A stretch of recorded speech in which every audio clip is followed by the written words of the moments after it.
जैसी करनी वैसी भरनी, यकीन ना हो तो करके देख, जन्नत भी है और जहन्नुम भी, यकीन ना हो तो मर के देख।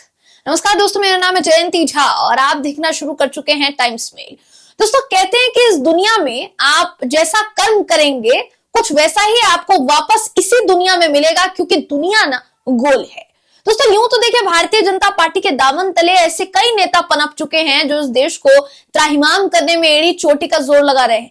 प्रवीण तोगड़िया, टी राजा सिंह, ऐसे कई नेताओं के नाम इस फहरिस्त में शामिल हैं। यूं तो देखिए, गुंडा मानसिकता के लोग अक्सर संरक्षण देने का काम इनको भारतीय जनता पार्टी करती रही है। आरोप लगता रहा है ये वही पार्टी है जो अन्य पार्टियों पर गुंडों और असामाजिक तत्वों को संरक्षण देने का आरोप लगाती रहती है, लेकिन अपनी ही पार्टी के नेताओं की हुड़दंगियों पर अक्सर भाजपा को मुंह छुपाते हुए फिरना पड़ता है। दोस्तों, एक बार फिर से चुनावी तारीख के ऐलान से पहले भाजपा को तगड़ा झटका लगा है। साध्वी प्रज्ञा ठाकुर को, फिलहाल भाजपा की भोपाल से लोकसभा जो सांसद हैं, गत दिनों इनके लोकसभा टिकट से भी भाजपा ने इनको नदारद रखा। दोस्तों, इनकी सीट से किसी और प्रत्याशी को लोकसभा का टिकट दे दिया गया। इसकी खिसियाहट ऐसी थी कि गत दिनों देखने को यह मिली, अब इन्होंने अपनी ही पार्टी के विधायक के खिलाफ मोर्चा खोल दिया था। भारतीय जनता पार्टी भी इस बात का कहीं ना कहीं निरीक्षण भलीभांति कर चुकी है कि ऐसे नेताओं के सर पर हाथ रखना ही भाजपा के लिए मुश्किल का सबब बन सकता है। हो सकता है यही वजह हो दोस्तों कि 2024 से पहले भाजपा ऐसे नेताओं से दूरी बना रही है। प्रज्ञा सिंह ठाकुर, जो अपने जहरीले बयानों को लेकर जानी जाती हैं, उनको एक बार फिर से तगड़ा झटका लगा है। पूरा मामला क्या है, आखिर तक इस वीडियो को देखेंगे दोस्तों तो आपको पता चल जाएगा। दोस्तों, भारतीय जनता पार्टी की सांसद प्रज्ञा सिंह ठाकुर को जोरदार झटका लगा है, वो भी मुंबई में राष्ट्रीय अन्वेषण अभिकरण यानी कि NIA अदालत द्वारा ने देखिए 2008 के विस्फोट मामले में बीजेपी सांसद प्रज्ञा सिंह ठाकुर को बार बार चेतावनी दी थी और पेश नहीं होने पर सोमवार को इनको जमानती वारंट जारी कर दिया गया। विशेष न्यायाधीश AK लाहौटी ने प्रज्ञा ठाकुर के खिलाफ 10,000 रुपए का जमानती वारंट जारी किया है और जांच एजेंसी को 20 मार्च तक रिपोर्ट दाखिल करने के लिए कही है। न्यायाधीश के पिछले माह प्रज्ञा ठाकुर को चेतावनी देने के बाद दोस्तों, ये देखिए वही अदालत है, कार्यवाही में शामिल अगर नहीं हुई प्रज्ञा सिंह ठाकुर तो उनके खिलाफ उचित कार्यवाही की जाएगी, लेकिन उसके बाद भी इस आदेश को प्रज्ञा ठाकुर ने नजरअंदाज कर दिया। मानिए अपने संसदीय सदस्यता की हालत साफ नजर आ रही हो। आखिर क्या है मामला जिसमें प्रज्ञा ठाकुर की मुश्किल बढ़ गई है? दोस्तों, मुंबई से लगभग 200 किलोमीटर दूर मालेगांव में 29 सितंबर 2008 को एक मस्जिद के पास एक मोटरसाइकिल पर रखे विस्फोटक उपकरण में विस्फोट होने से 6 लोगों की मौत हो गई थी और 100 से ज्यादा लोग घायल हो गए थे।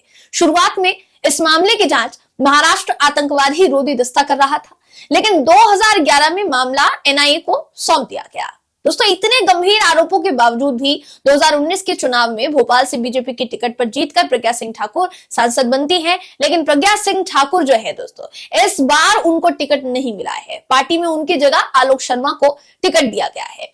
पिछले चुनावों में प्रज्ञा सिंह ठाकुर ने कांग्रेस के नेता दिग्विजय सिंह को 3,64,822 वोटों से हराया था। ऐसे कई गंभीर आरोप प्रज्ञा सिंह ठाकुर पर हैं। उसके बाद भी भारतीय जनता पार्टी ने उन्हें अपनी सरपरस्ती दी थी।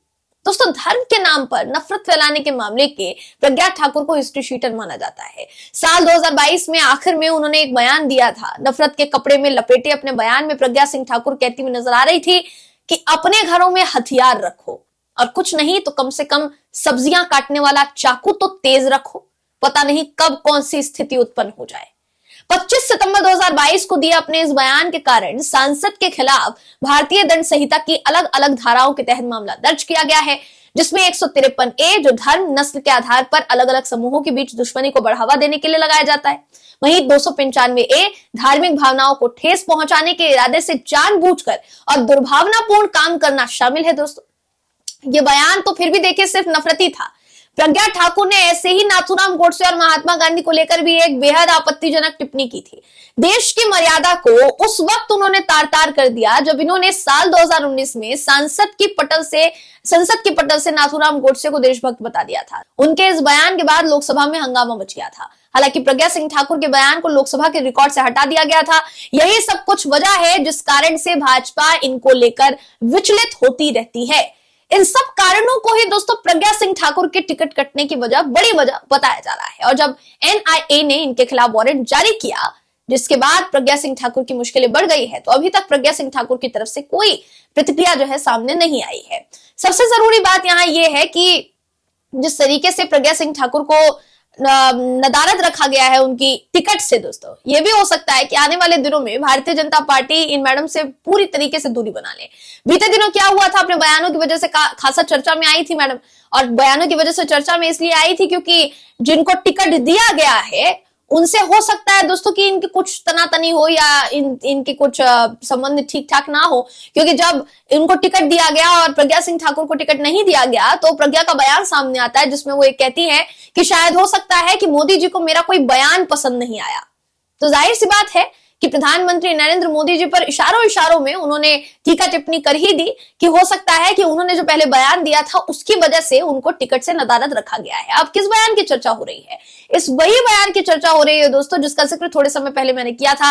नाथूराम गोडसे को प्रज्ञा सिंह ठाकुर ने देशभक्त बताया था, जिस पर प्रधानमंत्री नरेंद्र मोदी जी की जब प्रतिक्रिया ली गई थी तो मोदी जी ने खुलकर कहा था कि बेशक उन्होंने माफी मांग ली हो, लेकिन मैं दिल से कभी भी प्रज्ञा सिंह ठाकुर को माफ नहीं कर पाऊंगा। साध्वी तो नाम के आगे लगा है दोस्तों, साध्वी जैसे कर्म भी तो होने चाहिए। आपने साध्वी लगा दिया, इसका मतलब ये नहीं है ना कि आप साधना कर चुकी हैं, आप जो जनता के बीच जिस वजह से आप गई हैं वाकई में आपके अंदर वो गुण है, क्योंकि अगर वो गुण होता तो इस तरीके से समाज के भीतर नफरत ना फैला रही होती। जब कोई सांसद या जब कोई विधायक, दोस्तों विधायक भी, जब कोई सांसद भी शपथ लेता है ना, सांसद पद की शपथ लेता है कि लोकतंत्र के मंदिर में वो जाएगा और सारी जिम्मेदारियों को निभाएगा, तो उस शपथ में वो खुलकर कहता है कि वो संविधान का पालन करेगा और संविधान के तमाम जितने भी क्लॉजेस हैं उनका सम्मान करेगा। मगर सवाल ये उठता है कि संविधान में सभी धर्मों को एक माना गया है, सभी धर्मों को बराबरी का दर्जा दिया गया है, तो आप किस संविधान की बात कर रहे हैं जिसे आप मान रहे हैं?